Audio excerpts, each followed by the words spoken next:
Satisfação, rapaziada, sejam muito bem-vindos a mais um vídeo aqui do meu canal. Videozinho especial de Halloween, hein? Aqui falando de filme de terror, uma coisa que eu gosto muito de falar. Só que, porra, o que é mais Halloween, o que é mais assustador do que a gente trazer aqui uma inteligência artificial para tomar decisões por nós? Sim, vou perguntar hoje ao nosso querido ChatGPT quais são os 10 melhores filmes de terror. E vou discordar, vou concordar, vou opinar, vou xingar o ChatGPT. Enfim, assim, o ChatGPT não é exatamente uma inteligência artificial no conceito de inteligência artificial. É algoritmo, né? Mas depois eu explico isso aí. Deixa um like no vídeo, se inscreve no canal e vamos lá, vamos perguntar aqui diretamente, vou reagir com vocês, hein? Quais são os 10 melhores filmes de terror da história? Bom, já me deu aqui uma lista, né, pra gente comentar aqui e reagir. E é o seguinte, se você perguntar aí na sua casa pro ChatGPT quais são os 10 melhores filmes de terror, ele vai dizer uma lista diferente da minha lista que tá aqui, eu acho. Eu acho que pra cada pessoa ele diz uma coisa, porque ele até explica, né, que a avaliação de melhores filmes de terror pode ser uma coisa subjetiva, porque depende do gosto pessoal de cada um. Então ele vai se baseando por filmes reconhecidos, né, filmes que são muito notados, notáveis, comentados, citados. Vamos lá, vamos começar aqui do 10 pro 1, né? Em 10º lugar, surpreendendo aqui e incomodando muita gente, que é um filme que muita gente odeia, o filme A Bruxa, de 2015, filme dirigido pelo Robert Eggers, que também dirigiu depois O Farol, e O Homem do Norte. O Homem do Norte, pra mim, talvez seja o melhor filme dele. E assim, cara, A Bruxa é um filme que agradou muito a crítica, né? Eu gosto desse filme, eu acho que é um filme legal, ele não é divertido, ele não é um passatempo, é um filme que é denso, é um filme que incomoda. Agora, eu sempre, quando eu vou falar de filme de terror, quando eu vou avaliar, classificar um filme de terror numa lista assim de melhores e tal, eu levo em consideração como ele funciona no terror. E A Bruxa, pra mim, é um filme muito bom, mas eu acho que como terror funciona num sentido diferente, num sentido mais de incômodo, né, de perturbar, só que não assusta. É um filme que não deixa assustado. Tem momentos, tem cenas tensas, tem cenas que você fica, né, ali assim, mas não considero. Acho que tem filmes que são muito mais terror, muito mais assustadores. Eu acho que dá pra botar ele numa caixa onde Hereditário tá. Hereditário, eu acho Hereditário melhor do que A Bruxa, inclusive, em todos os sentidos. Mas o Hereditário é um filme que, quando eu assisti, eu fiquei extremamente incomodado, perturbado, mas não fiquei assustado. É claro que durante o filme ali, Toni Collette faz um negocinho ali andando no teto e tal, dá um medo do cacete, né? Mas eu acho que o terror, ele faz parte também, ele funciona também no pós-filme, né? Onde você acaba o filme e fica assustado, vai pegar uma água na cozinha, você volta correndo pro quarto, essas coisas assim. Em 9º lugar, o ChatGPT bota um filme que eu gosto muito de citar ele pra explicar a diferença entre horror e terror, que é uma coisa que eu já abordei aqui no canal também. Em 9º lugar, eles botaram Bebê de Rosemary, um filme de 1968, dirigido pelo Polanski, que é um diretor muito polêmico, e pra mim esse aqui é o melhor filme do Roman Polanski. Eu acho esse filme aqui extremamente importante, embora a importância dele não seja tão seguida como exemplo. Eu acho que alguns filmes deveriam fazer mais isso, mas eu entendo também não fazerem, porque é um final que incomoda em outro sentido. Ele incomoda em você não ficar satisfeito, porque simplesmente você não vê o nome do filme, né? O Bebê de Rosemary tem uma revelação ali no final, spoiler aqui, né? Tem uma revelação que fizeram alguma coisa com o bebê da Rosemary e você não vê o bebê. Você tá vendo a cena aí, né? Você vê a reação da Mia Farrow, que por essa cena tinha que ser indicada ao Oscar e ganhar. E aí o Roman Polanski tá falando o seguinte: nada vai ser mais assustador do que a sua imaginação nesse momento. É um filme que te desafia a imaginar, te desafia a pensar. Eu acho que faz muita falta isso hoje em dia, esse tipo de coisa.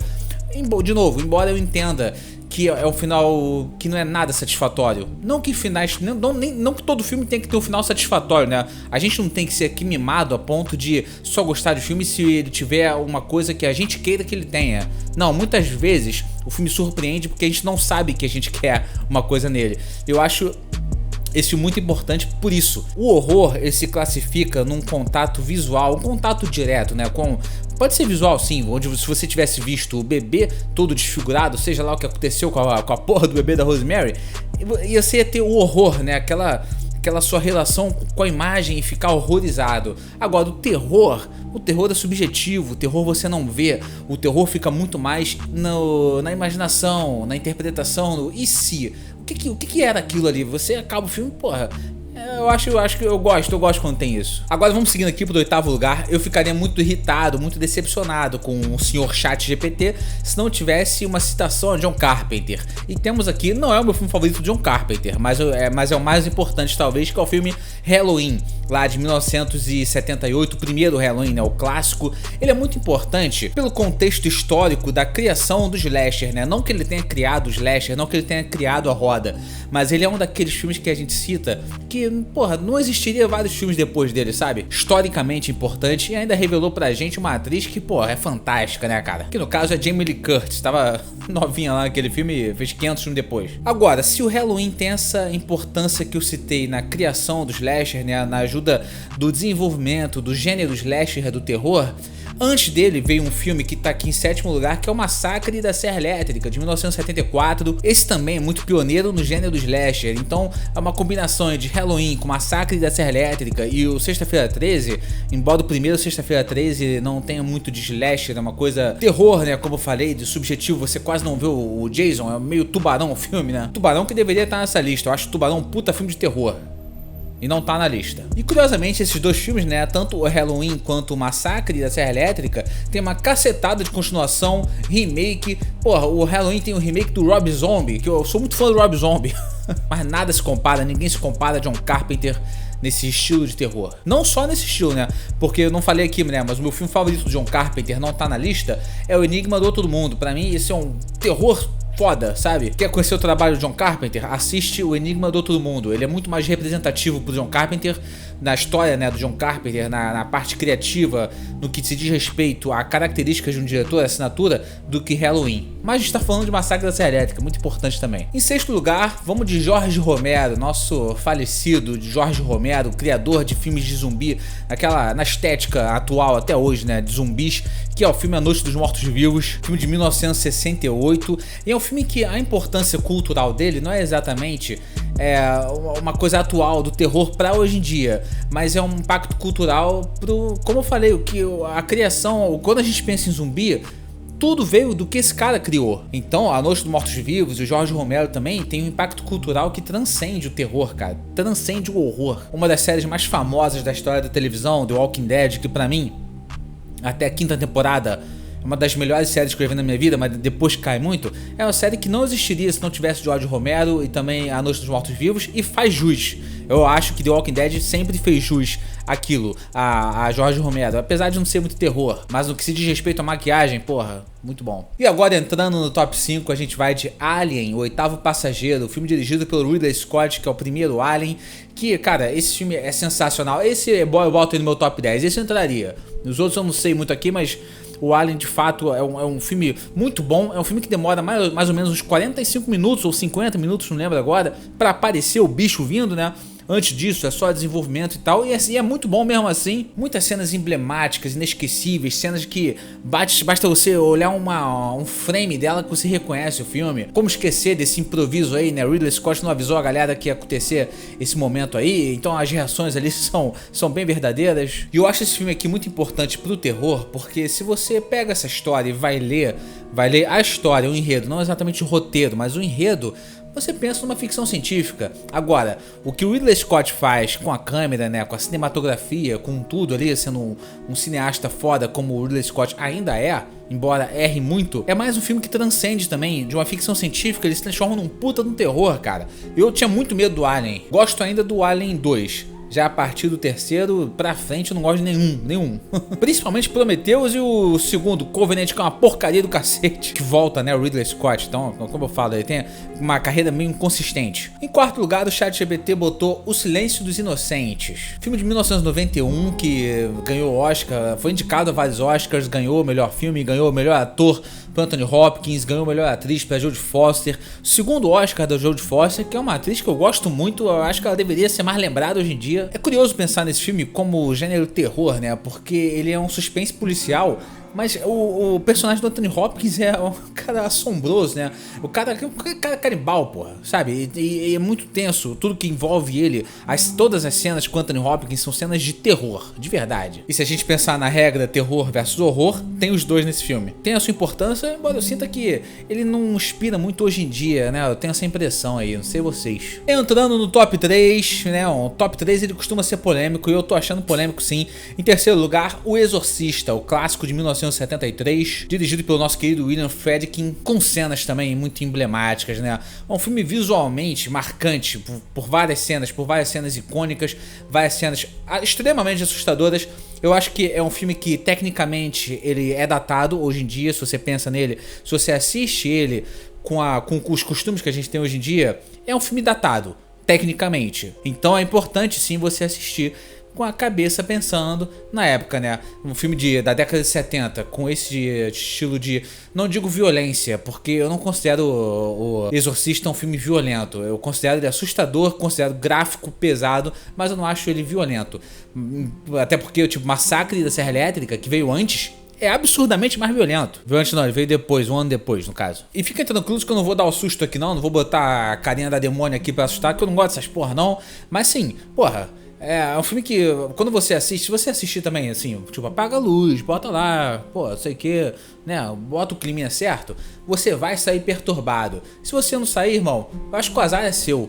Porque é um filme que ele faz parte também, quer dizer, parte dele também tá no pós-filme, como eu digo, sabe? Você ficar perturbado e assustado depois dele. Entendo que se você chegar a assistir hoje e não sentir isso que eu tô falando, é por causa da questão dele ser tecnicamente datado atualmente. Mas é um puta filme muito importante e tá no meu top 10. Se eu fosse fazer por importância na história do cinema terror, esse pra mim tinha que estar em primeiro. Porque, tipo, tem Nosferatu, tem tudo, só que o Exorcista ele é influente até hoje. Nosferatu, eu acho que ele é mais influente na questão do gênero, do subgênero vampiro, sabe? Agora, possessão demoníaca, até hoje a gente tem filmes e é por causa do Exorcista. Em segundo lugar, nós temos Psicose. Eu também acho importante Psicose, acho que deveria entrar na lista também. Concordo de novo com o ChatGPT, acho que o top 3 tá indo bem, mas eu só trocaria a ordem, né? Eu botaria o Exorcista em primeiro, que daqui a pouco eu vou ler qual é o primeiro ali, que é meio polêmico também. A questão é que o Psicose, eu acho que funciona mais também como suspense, apesar de ter sim o elemento terror. Mas a importância de Psicose também é uma questão muito visual, uma questão de marcar época, de ter toda a representatividade histórica em cenas que você lembra. E curiosamente, é um filme que dita a regra, não cria, né, de novo, mas ele reforça regras de plot twist, que é uma coisa que o Hitchcock era craque em fazer. Mas é curioso, né? Porque quando a gente pensa em Psicose, a primeira cena, até a segunda cena talvez, não é a cena da revelação, né? Aquela revelação ali da mãe, de quem era a mãe. Não, a primeira cena que a gente pensa é do chuveirinho, com aquela musiquinha lá. Uma cena que se torna muito mais marcante e com isso mais importante do que a cena que no texto deveria ser mais importante, que é a grande revelação. Isso só se faz em cinema, cara. É isso, sabe? É a questão de filmagem mesmo. E sim, dá pra considerar por alguns elementos ali o Psicose como slasher. Eu falei que a década de 70 com a Serra Elétrica, o Jason e também o Halloween são mais pioneiros, mas se for pensar em pioneirismo mesmo, Psicose veio antes, Psicose é da década de 60, filme de 1960, mas eu acho que as regras são mais criadas, são mais reforçadas na década de 70 com os filmes que eu citei. Em primeiro lugar, irmão, tem Stanley Kubrick com O Iluminado. Filme polêmico, porque como eu tava falando, comparando ali coisas que se fazem com o cinema, esse filme tem uma questão interessante, que é uma obra do Stephen King. O Stephen King detesta o filme, ele detesta a adaptação cinematográfica que o Kubrick fez dessa história. E esse filme, pra mim, é um ótimo exemplo de tradução de texto pra tela de cinema. Não que ele faça a tradução certinha, né, a adaptação, porque ele muda muita coisa, muda até coisa que não precisava mudar. Mas as coisas que são mudadas pro formato, sabe?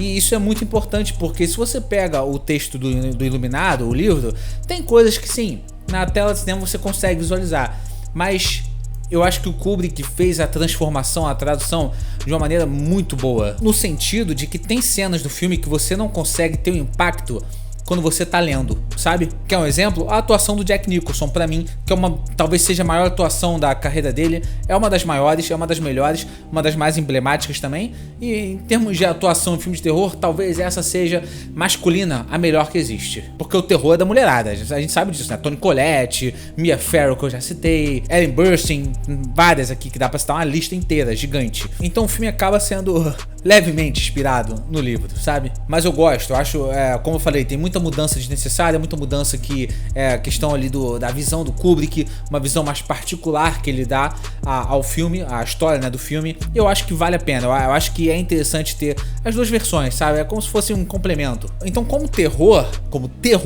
o impacto cultural que o Iluminado tem, citado em todas as listas, até em primeiro lugar aqui numa lista, ele vem do filme, não do livro. E eu acho que eu boto também no meu top 10, cara. Assim, o meu primeiro lugar seria, não tá nessa lista aqui, o meu primeiro lugar, no meu top 1 de todos, é um filme que eu sempre cito, que é o meu filme favorito de terror. É um filme chamado O Exorcismo de Emily Rose. Pra mim, o melhor filme já feito de terror. Scott Derrickson, bom diretor.